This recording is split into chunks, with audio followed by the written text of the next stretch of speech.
Assalamualaikum warahmatullahi wabarakatuh.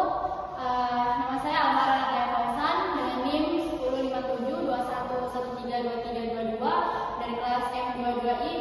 Di sini saya akan memaparkan hasil tulisan saya yang berjudul Kolaborasi Internasional dalam Pengembangan Energi Terbarukan antara Kementerian Ekonomi dan Lingkungan.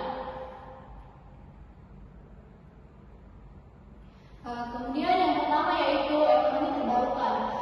Ekonomi terbarukan adalah konsep pembangunan ekonomi yang berbasis pada penggunaan sumber daya terbarukan dan teknologi berkelanjutan.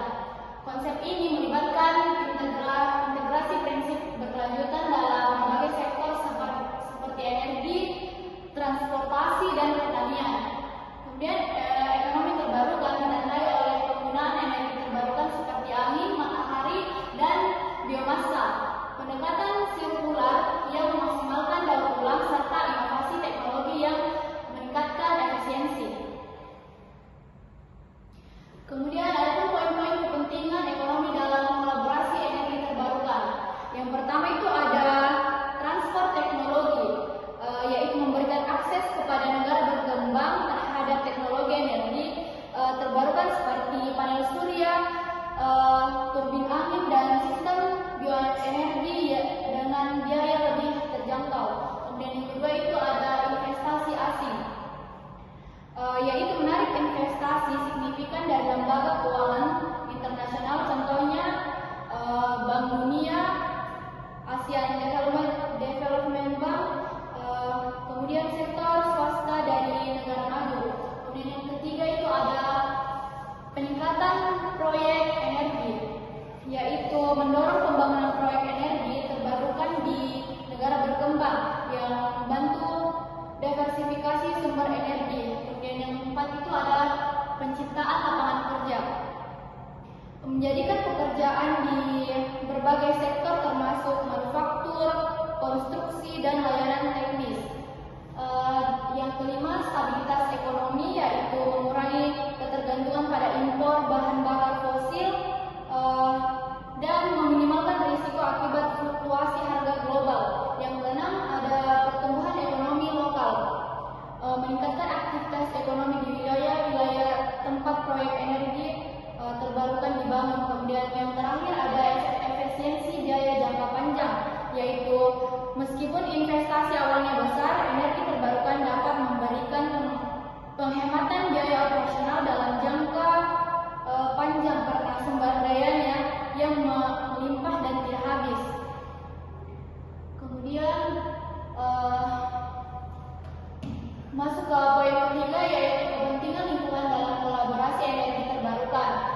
Di sisi lingkungan, kolaborasi internasional membantu mengurangi ketergantungan pada bahan bakar fosil sehingga berkontribusi pada mitigasi perubahan iklim dengan menurunkan emisi karbon secara global. Kemudian kesepakatan internasional seperti Perjanjian Paris mendorong negara-negara untuk menetapkan target pengurangan emisi melalui adopsi energi terbarukan. Dengan memperkenalkan standar internasional dalam pemanfaatan energi terbarukan, kolaborasi ini dapat memastikan bahwa dampak lingkungan dari perkembangan teknologi baru dapat diminimalkan. Kemudian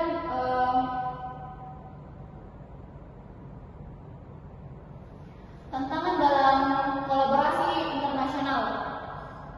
Meski banyak manfaatnya, kolaborasi internasional menghadapi berbagai tantangan. Perbedaan kepentingan nasional seringkali menjadi penghambat trauma ketika beberapa negara lebih memprioritaskan pertumbuhan ekonomi dibandingkan perlindungan lingkungan. Selain itu, kesenjangan teknologi dan keuangan antara negara maju dan berkembang memperumit akses negara berkembang terhadap teknologi canggih dan pendanaan. Regulasi yang berada di setiap negara juga menambah kompleksitas dalam implementasi proyek kolaboratif. Contohnya kayak standar teknis dan persyaratan hukum yang bervariasi dapat memperlambat proses implementasi proyek utama. Selain itu, resistensi politik dan budaya terhadap transisi energi seringkali menjadi kendala dalam mengadopsi teknologi baru.